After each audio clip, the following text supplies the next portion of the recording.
బడ్జెట్తో నిర్మలా సీతారామన్ రికార్డు బద్దలు కొట్టబోతున్నారా? దేశవ్యాప్తంగా మీడియాలో ఒక చర్చ జరుగుతోంది కదా, హయ్యెస్ట్ బడ్జెట్స్ ప్రవేశపెట్టిన రికార్డ్ అని కొందరు క్లెయిమ్ చేస్తూ ఉన్నారు కదా. నిజమేంటి? ఈ దేశ చరిత్రలో ఎక్కువ సార్లు బడ్జెట్ ప్రవేశపెట్టిన ఘనత మొరార్జీ దేశాయిది. 10 సార్లు మొరార్జీ బడ్జెట్ ప్రవేశపెట్టారు. ఆ తర్వాత పి చిదంబరం 9 సార్లు బడ్జెట్ ప్రవేశపెట్టారు. ఇప్పుడు నిర్మల ప్రవేశపెట్టబోయే బడ్జెట్ 9వది. కాకపోతే వరుసగా 9 సార్లు ప్రవేశపెట్టడం అనేది రికార్డే. యశ్వంత్ సిన్హా 8 సార్లు బడ్జెట్ ప్రవేశపెట్టారు. ప్రణబ్ ముఖర్జీ కూడా 8 సార్లు పెట్టారు బడ్జెట్. మన్మోహన్ సింగ్ ఈ దేశ ఆర్థిక రంగాన్ని మలుపు తిప్పిన సంస్కరణల పితామహుడు 5 సార్లు బడ్జెట్ ప్రవేశపెట్టారు. ఇది రికార్డ్. ఆయన రికార్డులు దేవుంది, బడ్జెట్లో ఎంత స్టఫ్ ఉందనేది కదా పాయింట్. పతనమవుతున్న రూపాయి వాల్యూ నిలబెట్టగలిగారా? ప్రొడక్షన్ సెక్టార్కి బూస్ట్ ఇచ్చే చర్యలు ఏమైనా తీసుకున్నారా? దేశ ఆర్థికాన్ని పరుగులు పెట్టిస్తారా?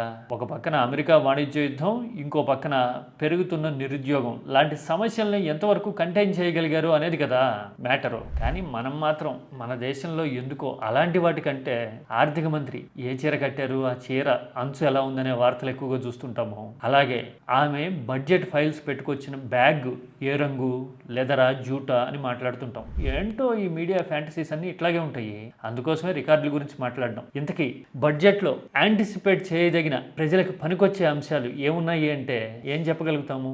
బెంగాల్, తమిళనాడు అసెంబ్లీ ఎలక్షన్స్ జరగబోతున్నాయి కదా, మరి ఆ డైమెన్షన్లో ఆలోచిస్తే ఎలా ఉండొచ్చు బడ్జెట్?